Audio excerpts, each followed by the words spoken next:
முத்துக்கு முத்தாக சொத்துக்கு சொத்தாக அண்ணன் தம்பி பிறந்து வந்தோம் ஒண்ணுக்குள் ஒன்னாக. வாகினி ஸ்டுடியோவில் கிடு கிடு கிடு கிடு கிடுன்னு தெலுங்குல எடுத்து லைலா மஜ்னு அதே மாதிரி அதை தமிழையும் டப் பண்ணி வேகமா வெளியிட்டாங்க. இதுல என்ன ஆச்சுன்னா, நம்ம சென்னையில சைக்கிள் கேப்ல ஆட்டோ ஓட்டுவாங்க, அதே மாதிரி ஓட்டி இருக்காரு. நினைப்பதெல்லாம் நடந்து விட்டால் தெய்வம் ஏதுமில்லை. நிறுவனத்திற்கே, தயாரிப்பு நிறுவனத்திற்கு தமிழ்நாடு டாக்கீஸ்னு பேர் வச்சார். சீருடன் வான் மீதில் தாரகை பல கோடி தீபமாய் ஒளி வீசுதே, மாருதம் தனிலாடும் மாந்தளிர் கரம் நீட்டி மௌனமாய் நம்மை வாழ்த்துதே.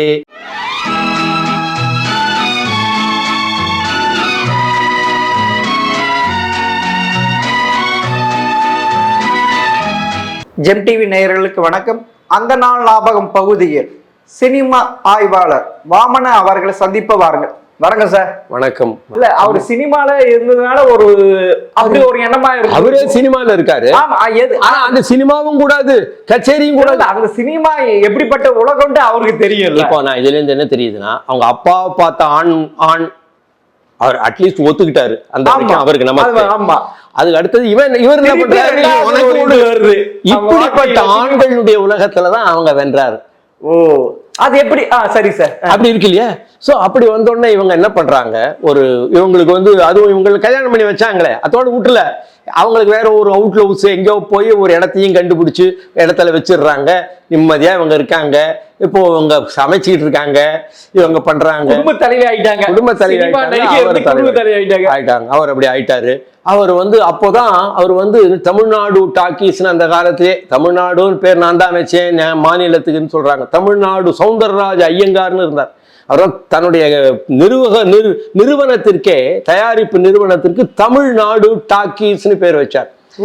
அவருடைய படத்துல செஞ்சு லட்சுமின்னு நினைக்கிறேன், அந்த படத்துக்கு அசோசியேட் டைரக்டரா இருந்தார் இவர் ராமகிருஷ்ணன். பானுமதி ஒரு அப்போ அவங்க கல்யாணம் பண்ணி வச்சவங்க, இதா 2000 ரூபாய் இதை வச்சுக்கோ, இதை நடத்தணும். இல்ல வேணாம், எனக்கு சௌந்தரராஜ ஐயங்கார் முன்பணம் கொடுக்கணும், அதான் 2000 அங்கேருந்து வாங்கிக்கிறேன் அப்படின்னு சொல்றவர் அவர் PS ராமகிருஷ்ணன். நல்ல வசதியா வாழ்ந்துட்டு ரொம்ப கஷ்டத்துல சாதாரண கஷ்டப்பட்டு இருக்காங்க. அப்போல்லாம் இருக்கும்போது இவங்க 2 பேரும் சேர்ந்து சினிமாவுக்கு போவாங்களாம். சினிமாவுக்கு போனா சரி, ஒரு இங்கிலீஷ் படம் பார்க்கலாம் அப்படின்னா, காசினோல ஒரு இங்கிலீஷ் படம், எல்பின்ஸ்டன்ல ஒரு இங்கிலீஷ் படம், குளோபல் இங்கிலீஷ் படம், 3 படம் ஒரே நாள்ல பார்த்துருக்காங்க.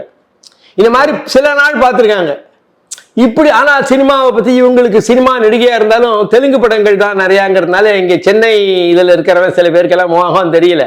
சந்தோஷமா இருந்து நானும் அவரும் ரொம்ப அதிக சந்தோஷமா இருந்தது அந்த நாட்கள்ல தான். ஓ, அந்த குடும்ப வாழ்க்கை ஏத்தி இருக்கா சினிமா வாழ்க்கை. அவங்களுக்கும் சினிமா விரும்பலன்னு சொன்னேன் ஆரம்பம். அதனால அவங்களுக்கு ஒரு பெண்மணியாக இருந்து அவங்களுக்கு கணவனை சொல்றாரு, இவர் ரொம்ப சீரியஸா இருப்பார் ராமகிருஷ்ண ராவ். நல்ல மனுஷனாச்சே, சீரியஸா இருப்பார். சில சமயம் சிரிப்பார். சிரிச்சா இந்த மனுஷன் இவ்வளவு அநியாயத்துக்கு அழகா இருக்கானே, சிரிக்க மாட்டேன்றாரு அப்படின்னு ரசிச்சிருக்காங்க அவங்க. சிரிச்சா இவன் நல்லா இருக்கான், ஆனா எப்போ சீரியஸாவே இருக்கான். ஆகவே அவருக்கு சினிமாவில் ஒரு அசோசியேட் டைரக்டரா இருந்து டைலாக், கதை அமைப்பு அதெல்லாம் தெரிஞ்சாலும் அவர் சினிமா டெக்னிக் எல்லாம் கவனிச்சிருக்காரு அவங்கெல்லாம். அப்படி 2 பேரும் சேர்ந்து கவனிச்சு இருக்கக்கூடிய நேரத்தில் தான் அடுத்த திருப்பம் வருகிறது. அது என்ன திருப்பம் சார்? அடுத்த திருப்பம் என்னன்னா, BN ரெட்டி அப்படிங்கிறவர் பெரிய டைரக்டர். அதாவது தெலுங்கு டைரக்ஷன்ல எப்படின்னா கலை, அதாவது இவருடைய அண்ணா நாகிரெட்டியோடைய அண்ணா, வாகினி ஸ்டுடியோ அவன்தான், அந்த தொடர்பு தான். வாகினி, நாகிரெட்டி, BN ரெட்டி. அப்போ BN ரெட்டி கலை நுணுப்பத்தோடு இருப்பார். அவர் எடுக்கிறதெல்லாம் பார்த்தா அப்படியே ஒரு அழகா பெயிண்டிங் மாதிரி இருக்கும். நான் முன்னாடி மல்லேஸ்வரின்னு சொன்னேன், அது அவர் தான் எடுத்தார். அப்போ அப்படி எடுக்கிறவர் ஒரு படம் எடுக்கிறதுக்கு அதுல பானுமதி தான் நடிக்கணும்னு அவர் முடிவு பண்ணியிருக்கார். ஆனா இவங்களோ நடிப்புக்கே முடிவு பண்ணிட்டாங்க, நடிக்க கூடாதுன்னு ஈர்த்து மூட்டிட்டாங்க. அப்பா அவர் முதல்ல லிங்கமூர்த்தி அப்படின்னு அவர் கூட இருக்கிறவர், பின்னாடி நடிகர் நல்ல நடிகரா இருக்கார், பயங்கர பேச்சு சாமர்த்தியம் உள்ளவர், எப்ப பார்த்தாலும் சிரிச்சுக்கிட்டே இருப்பார், ஜோக் அடிச்சுக்கிட்டே இருப்பார். அவரை முதல்ல அனுப்புறாங்க. சமுத்ராலா ராகவாச்சாரியான்னு ஒரு பெரிய, கண்ணதாசனுக்கு எல்லாம் தெரிஞ்சு, கண்ணதாசன்லாம் ரொம்ப மதிச்ச ஒரு தெலுங்கு எழுத்தாளர் அவர். அவங்களெல்லாம் அனுப்பி ஒரே ஒரு முறையா யார்கிட்ட பானுமதி கிட்ட ராமகிருஷ்ணா கிட்ட பேசுறதுக்கு. ஆனா வேலை நத்திங் டூயிங்ன்றாங்க. 1 2 அப்புறம் ஒரு நாள் சேர்ந்து பிஎன் ரெட்டியே வந்துடுறாரு. அவரே வந்துடுறாரு. அவரே வந்து இவரோ இவர் என்ன ஒரு அசோசியேட் டைரக்டர், இப்படிப்பட்ட டைரக்டர் நம்ம கிட்ட வந்து நின்று இருக்காங்கிறது அவருக்கு மைண்ட்ல இருக்கும்ல. வந்து ஒன்றும் இல்லை, 7 மாசம். அந்த 7 மாசம் நீங்க ஒத்துழை, நான் தான் டைரக்டர், நான் தான் ப்ரொடியூசர், நான் தான் ரைட்டர். டிலே ஆகாது, 7 மாசத்துல படத்தை முடிச்சிடலாம். அப்புறம் நீங்க இருக்கிற மாதிரி இருந்துக்கோங்க. ஓகே, அதான் ஒரு படம் ஸ்வர்க சீமா அப்படிங்கிற படத்தினுடைய ஒரே வரியில சொல்றேன். ஒரு நல்ல மனுஷன், நல்ல நேர்மையான நாணயமான ஒரு மனுஷன், அவன் வந்து ஏதோ ஒரு கிராமத்துல இருக்கிற ஒரு பொண்ணை அப்படி டெவலப் பண்ண போய் அவளை வந்து சுப்பி அப்படிங்கிறவ அவளை வந்து ஒரு நடிகையாக்கி, நாடக நடிகையாக்கி, அவள் பெரிய ஒரு சுஜாதாங்கிற லெவல்ல, அதாவது மனம் ஒரு குரங்குன்னு ஷோ எடுத்தார். அது பிக்மேலியன் ஒரு கதையினுடைய இது. அதை பிளட் அண்ட் சாண்ட் அப்படின்னு ஹாலிவுட்ல எடுத்திருந்தாங்க. அந்த படத்தினுடைய அமைப்புல நமக்கு ஏற்ற மாதிரி அதை எடுத்துக்கலாம் தான் பிஎன் ரெட்டியினுடைய சமாச்சாரம். அந்த படத்துல இவங்க நடிக்கும் பொழுது அதுல ரீட்டா ஹேவர்த் அவங்களே என்கிட்ட சொன்னது, நான் சொல்றது பானுமதியே சொன்னாங்க, இந்த ரீட்டா ஹேவர்த் பிளட் அண்ட் சாண்ட்ல நடிக்கிறத பார்த்து அசந்து போயிட்டேன். அப்புறம் தான் எனக்கு தெம்பு வந்தது, நாமும் இந்த சுஜாதா நடிப்புல பின்னிடலாம். அப்போ அவ பாடுவா ஒரு பாட்டு, அதை வச்சுதான் ஓஹோஹோ பாவுரமான்னு ஒரு பாட்டு பாடினாங்க இவங்க. அதை பேஸ் பண்ணி பில்டப் பண்ணி அது பெரிய ஹிட் ஆகி பாவுரமா பானுமதிங்கிற பேர் வந்த அளவுக்கு வந்து அது சக்க போடு ஒரு அளவுக்கு எல்லாரும். அதை தான் நான் சிவாஜி கணேசன் சொன்னேன். சிவாஜி பின்னால் சிவாஜி கணேசன்கிறவர் விசி கணேசன் சிவாஜி கணேசன் ஆனார். அப்போ அவர் சொன்னார், இந்த பானுமதி அவங்க நடிச்சதை நான் விழுந்து திருப்பி இந்த படத்தை தான் அது பெரிய ஹிட் ஆகி போச்சு. இப்படி ஹிட் ஆகிட்டு இருக்கும் பொழுதே அங்க இன்னொருத்தர் வந்தார். இந்த படம் எடுத்துக்கிட்டு இருக்காங்க, வெளில வரல. அப்போ அந்த டைம்ல இன்னொருத்தர் வர்றார். அவர் யாருன்னா YV ராவ். அவர் யாரு? நம்ம நடிகை லக்ஷ்மியினுடைய அப்பா. அவர் வந்து ஒரு அளவுக்கு பானுமதிக்கு உறவுகாரர்.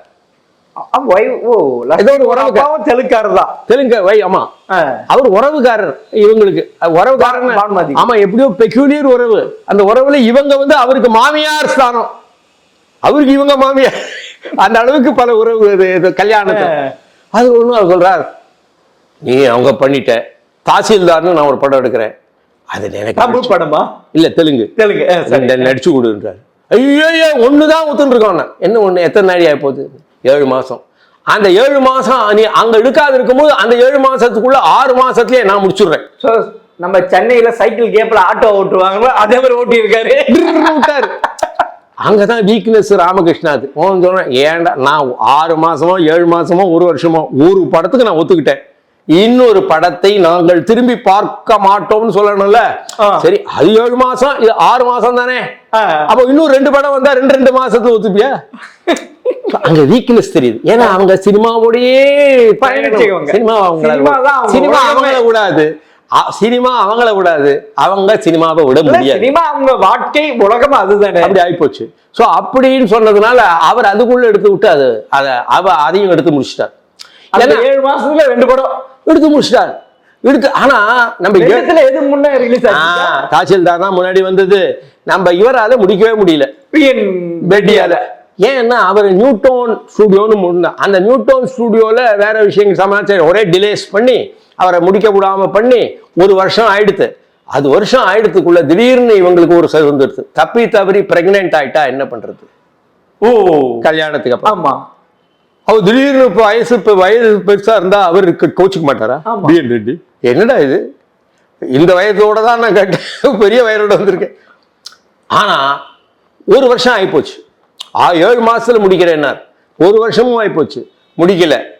திடீர்னு பார்த்தா யாருக்கு பிடிக்குதோ பிடிக்கலையோ பிரெக்னென்ட் ஆயிட்டாங்க. ஐயோ, ஷாக் ஆயிட்டு இருப்பாரு. அவர் ஷாக்கு தான் ஆரம்பிக்காரு, கொஞ்சம் வருத்தப்பட்டிருக்காரு. ஆனா என்ன பண்ணிட்டாரு, நான் முக்கியமான இடங்கள்லாம் எடுத்தாச்சு, இப்போ வந்து நான் கொஞ்சம் சில லாங் ஷாட்லாம் வேற விதமா எடுத்துக்கிறேன், இதை பண்ணி எடுத்துட்டேன்னு முடிச்சுட்டு அவரும் எடுத்துட்டு அவரும் ரிலீஸ் பண்ணாரு. இப்போ அதுவும் அந்த படம் வந்து பிளட் அண்ட் சாண்டை பேஸ் பண்ணி வந்த ஸ்வர்க சீமா இன்றளவுக்கு நாம் பார்க்கக்கூடிய அளவில் அற்புதமான படமாக 2 படமும் சக்சஸ் தான். சக்சஸ் தான். தாசில்தார் சக்சஸ், இது சக்சஸ். ஸோ இப்படி ஒரு சக்சஸ் ஆகிக்கிட்ட ஒரு நிலையில அவங்க சினிமா பெரிய கதாநாயகி அப்படி போயிட்டு இருக்காங்க. அப்படி போயிட்டு இருக்கும் பொழுது வேற படங்கள் எல்லாம் தெலுங்குலையும் வர ஆரம்பித்து விட்டன, தமிழிலேயும் அவரை நாட ஆரம்பித்து விட்டார். ஓ, அது ஒரு இது. எப்ப வேணாம் 2 பேருமே, இவங்களும் வேணாண்டாங்க, இது மனம் மாறி. ஆனா அந்த அப்போதான் அங்க ஒரு வேற ஒரு திருப்பம். எப்படிப்பட்ட திருப்பம்னா, வாழ்க்கை பாருங்க எப்படி இதுதான். ஆமா, நம்ம நினைக்கிறது ஒண்ணு, ஆண்டவன் செய்யறது ஒண்ணு. அவங்க நினைப்பதெல்லாம் நடந்து விட்டா தெய்வம் ஏதும் இல்லை. ஆனா அதே நேரத்துல எல்லாரும் என்ன பண்ணுவாங்க, நடந்ததையே நினைத்திருந்தால் அமைதி எங்கும் இல்லை, அந்த மாதிரி. அது போலதான் அந்த கண்ணதாசன் எல்லாம் நல்ல போட்டார். ஸோ அந்த மாதிரியான ஒரு சூழ்நிலையில அடுத்தது என்று சொல்லி இவர்களுக்கு பானுமதியினுடைய மதிநுட்பம். சரி சார், அது முடிஞ்சோன்னா அவங்க எப்படி அதுக்கு அப்புறமா அவங்க சினிமா பயணத்தை சொல்லுவாங்க. மதிநுட்பம் அதான். ஓ, இப்போ என்ன பண்றது, கணவன் மனைவி இந்த அது ஒரு சேரு செகுதின்னு தான் நினைக்கிறாங்க. அது பெண்களை பொறுத்த மட்டும் அது வேண்டாம் தான் நினைச்சாரு இல்லையா. ஆனா 2 படம் வந்தாச்சு, இந்த படம் நடிச்சாச்சு. 2 படம் நடிச்ச அப்புறம் அடுத்தது வரணும்னு போது நாமளே படம் எடுக்கலாம். அதான் நான் கேட்கணும்னு நினைச்சேன். ஏன்னா அவர் ஒரு டைரக்டர், இவங்க பெரிய லெவல் ஆயிட்டாங்க. அப்பனா நம்ம கணவரையும் ஒரு டைரக்டர் இவங்களே நடிகை ஆசைப்படுவாங்க. இப்போ இவங்களே பெரிய நடிகை போய் கணவரை பிஏ வாக்கி இருக்கலாம். ஆமா, அப்படி ஆகல அவங்க. என்ன பண்ணாங்க, பிராட் மைண்ட். நம்ம கணவருக்கு அவருக்கு மரியாதையான ஒரு இடத்தை கொடுக்கணும்னு சொல்லிட்டு அவங்களே ஒரு படத்துக்கு நீங்க தயாரிக்கலாம்னு சொல்லிட்டு அவர் படம் தேடிட்டு இருக்காரு.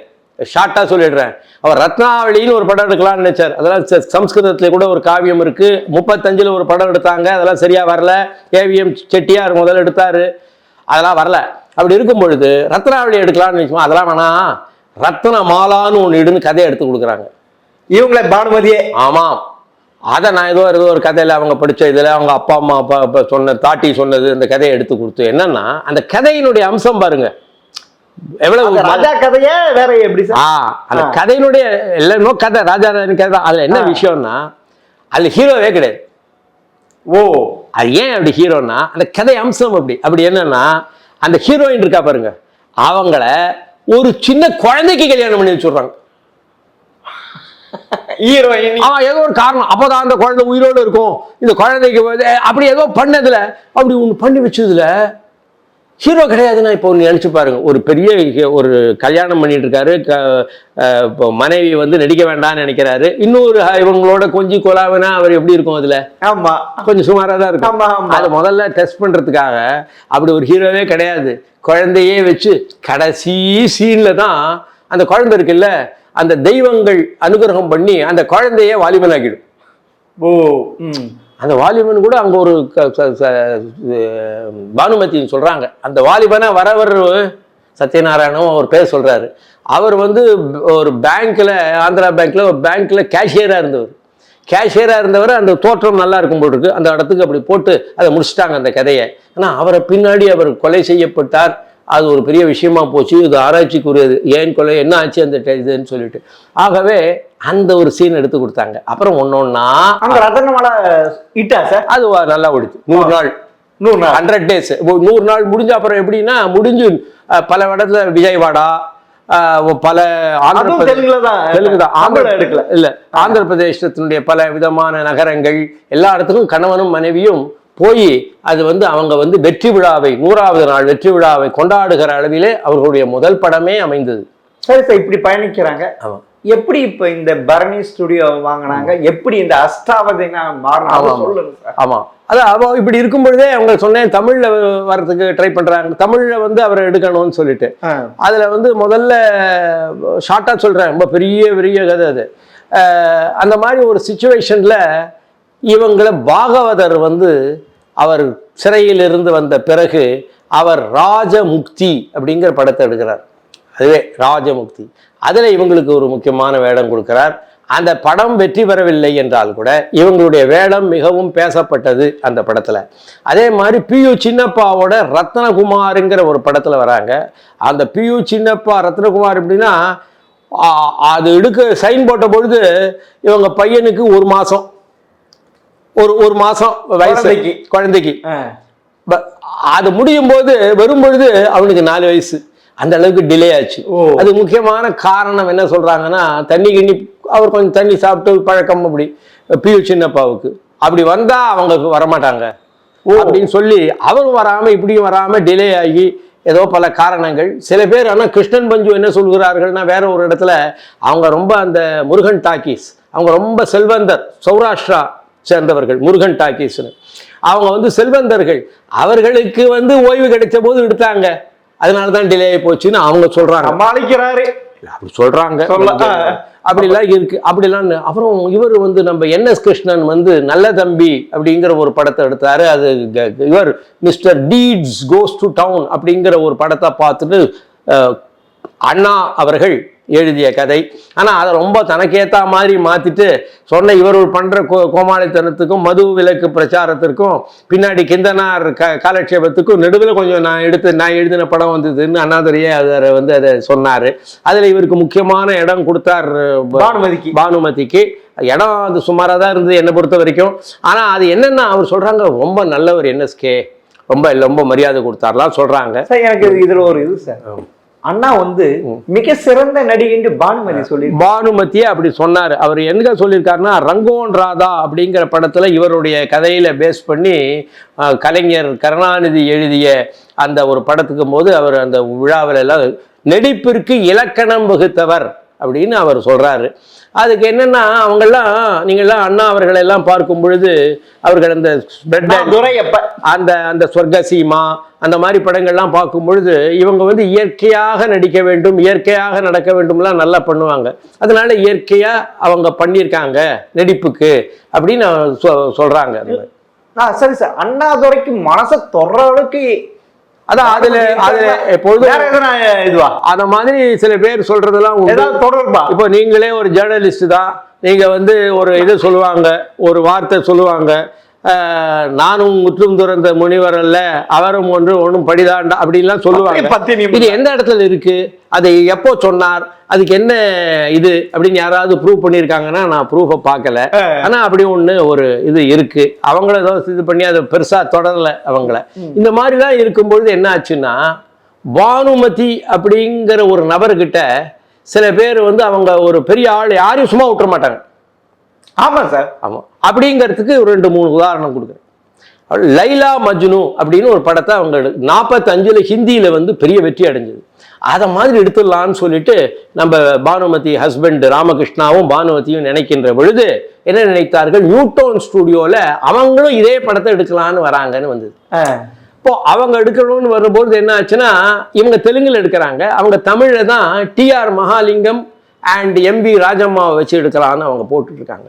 இவங்க வந்து பானுமதி நாகேஸ்வர ராவ் எடுக்கலான்னு போறோம். அது நாகேஸ்வர ராவ் வேண்டான்னு சொல்லிட்டு BN ரெட்டியே சொல்லியிருக்காரு. ஆனா ராமகிருஷ்ணா கேட்கல, சிரிச்சுட்டு விட்டாரு, அவங்க சரியா வருவாருன்னு நினைச்சு. இவர் தெலுங்குல எடுக்க போறாங்க, அவங்க தமிழ் எடுக்க போறாங்க. அப்போ இவங்களுக்கு என்ன வந்ததுன்னா, அந்த நியூட்டோன் ஸ்டுடியோட எல்லாம் தொடர்பு இவங்களுக்கு நல்லா உண்டு. ரத்னமாலாவை நியூட்டோன் ஸ்டுடியோல தான் எடுத்தாங்க. அப்படிலாம் இருக்கும் பொழுது அந்த நியூட்டோன் ஸ்டுடியோவில் இவங்க படத்துக்கு போட்டியாக எடுக்கிறது மட்டும் இல்லை, தமிழில் அவங்க தமிழ் எடுக்கிறாங்க, தெலுங்கு எடுக்கிறாங்க. ஆனால் அதை டப்பு பண்ணி சீக்கிரமாக தெலுங்குலையும் விட்டு படம் பண்ணணும்னு நினைக்கிறாங்க அவங்கிற மாதிரி இவங்க காதில் விழுதுது. அதுக்கு இவங்க என்ன பண்ணாங்க, வாகினி ஸ்டுடியோவில் கிடுன்னு தெலுங்குல எடுத்து லைலா மஜ்னு, அதே மாதிரி அதை தமிழையும் டப் பண்ணி வேகமாக வெளியிட்டாங்க. இது என்ன ஆச்சுன்னா, இவங்களுடைய தெலுங்கு படமும் பயங்கர வெற்றி, இவங்களுடைய தமிழை டப் பண்ணி போட்டதும் பயங்கர வெற்றி. அந்த படம் ஊத்தின்னு போச்சு. ஒரிஜினல் தமிழ்ல இருந்தது ஊத்தி போயிடுச்சு. ஊத்தி இன்னைக்கு கிடையவே கிடையாது. இப்போ அதை பார்க்கவே முடியும். இப்போ இன்னைக்கு இருக்கிற லைலா மஜ்னு தெலுங்கு நீங்க யூடியூப்ல பார்க்கலாம், நீங்க தமிழை பார்க்க முடியாது. ஏன்னா அன்னைக்கே வெறுப்புல பக்கியம் கெனால்ல கால்வாயில தூக்கி போட்டிருப்போம்.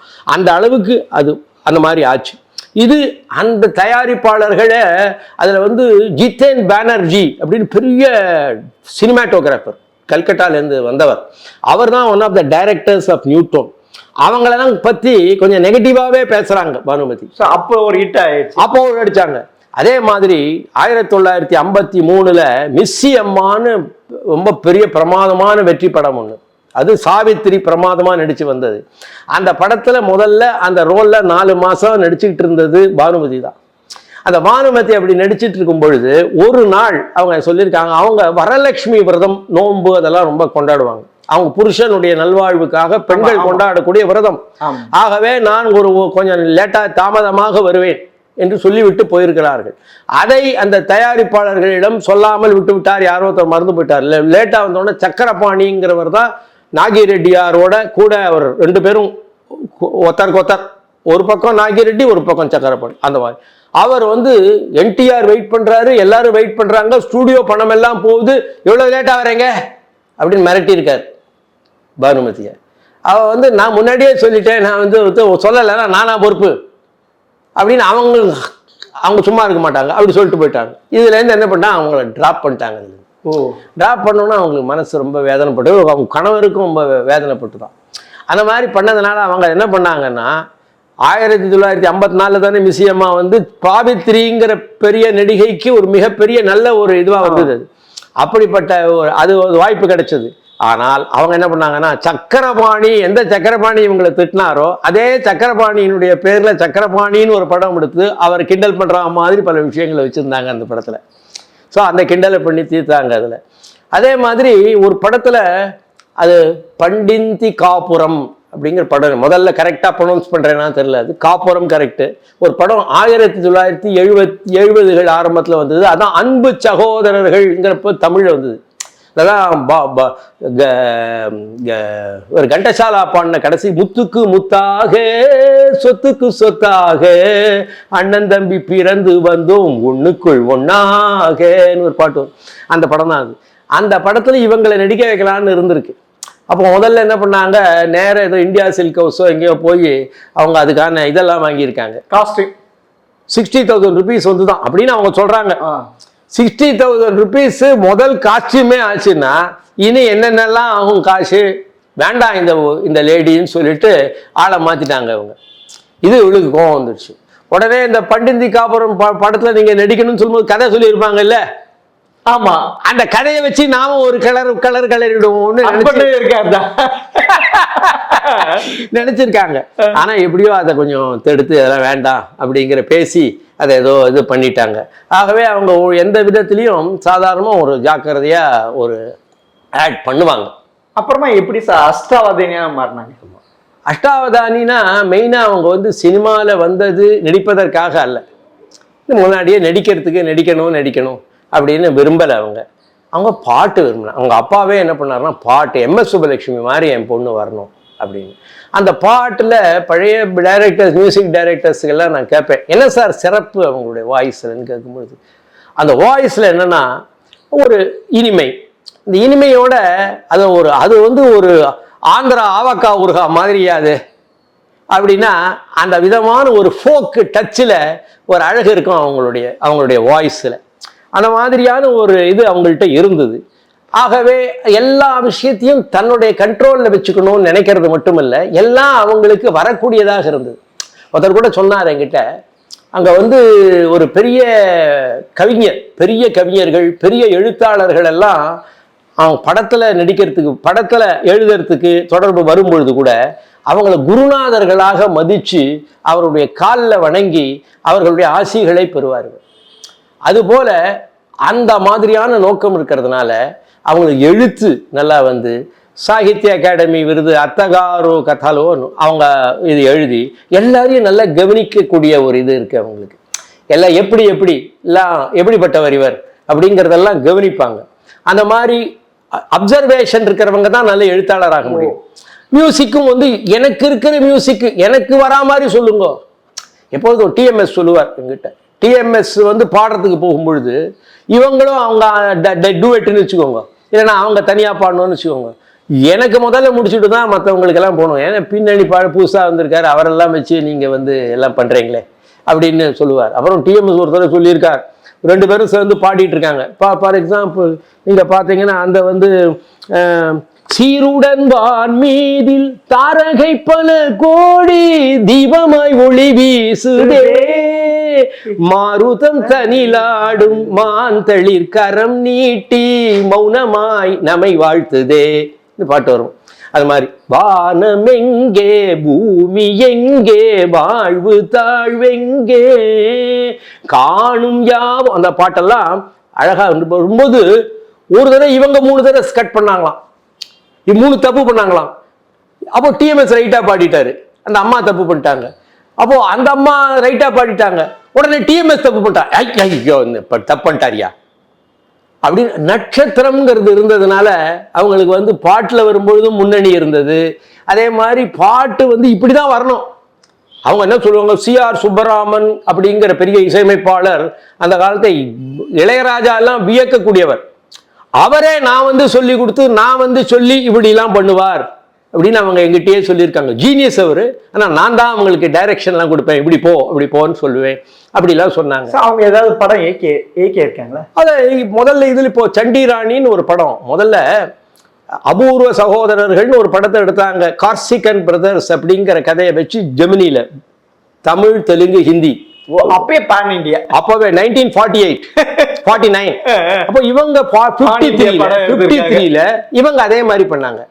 3 படங்கள் ஒரே ரிலீஸ், 3 படம் ஒரே டைம்ல ரிலீஸ், ஒரே டைம்ல.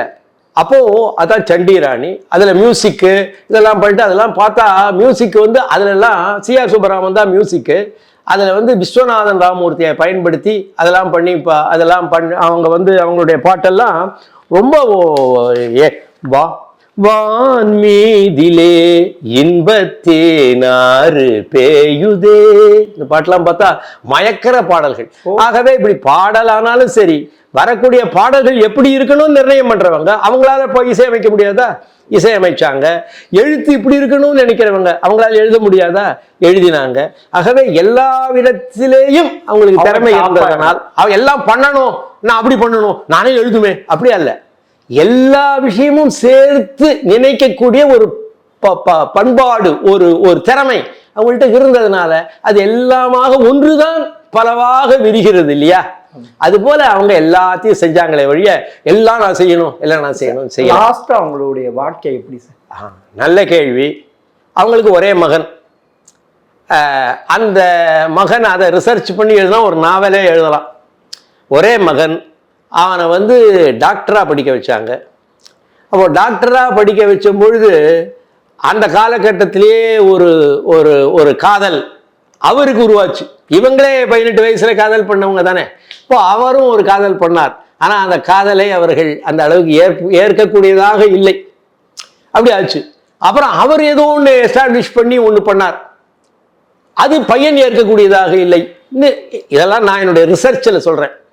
அது 3வது, திருப்பி எந்த பெண்ணை அவர் முதல்ல வந்து விலக்கப்பட்டாரோ அந்த பெண்ணுடைய சகோதரியை மணந்தார். அதுக்கப்புறம்லாம் மணந்து அவர் டாக்டருக்கு படித்தார் இல்லையா, அமெரிக்காவுக்கு போனார்.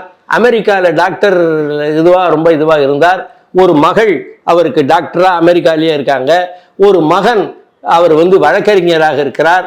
இப்படிலாம் இப்போ அவருக்கு இப்போ நம்ம பேசுகிற பானுமதியினுடைய மகன் பரணி அப்படிங்கிறவர், அவர் பரணி வெங்கட சுப்பிரமணியன், பரணி வெங்கட சுப்பிரமணிய சர்மா அப்படின்னு 7 வயசுல அவனுக்கு உபநயனம் எல்லாம் பண்ணி வச்சார்கள். சென்னையில் எல்லாரையும் கூப்பிட்டு உபநயம் எல்லாம் பண்ணி வச்சார்கள். அப்படிப்பட்டவர். அவர் நிறைய அமெரிக்காவில் தான் இருந்தார். அவர் தனியாகவும் நான் அவங்கள வந்து 2002-2003 நான் பார்க்க பொழுது தனியாக தான் இருந்தாங்க. அவங்க தனியாக இருந்து எல்லாத்தையும் பார்த்துக்கிட்டு இருந்தாங்க. ஆக அந்த மாதிரி பார்த்து கொண்டிருந்து 80வது வயது 81வது வயது அவர்கள் மறைந்து போனார்கள். இந்த மாதிரி மகன் கூடயே இருந்து பார்த்துக்கணும். ஆனால் மகனுக்காக என்ன சொத்தோ, அவங்க இவ்வளவு படங்கள் இவ்வளவு வருஷம் 39 எவ்வளவு வருஷம் 90 இது வரைக்கும் சினிமாவில் இருந்திருக்காங்க, இதெல்லாம் நடத்தினாங்க. ஆனால் அவர்கள் பணத்தை இழந்தார் அப்படின்னு NSK எல்லாம் சொன்னா கிடைச்சது எல்லாவற்றையும் இழந்தார். MK தியாகராஜ பாகவதர்லாம் போனால் எல்லாவற்றையும் இழந்தார்.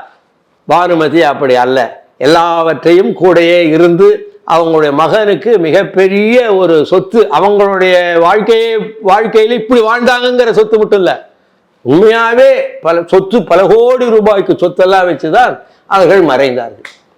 சார், பானுமதி பற்றி ஜென் டிவி கூட பகிர்ந்து கொண்டு மிக்க நன்றி சார்.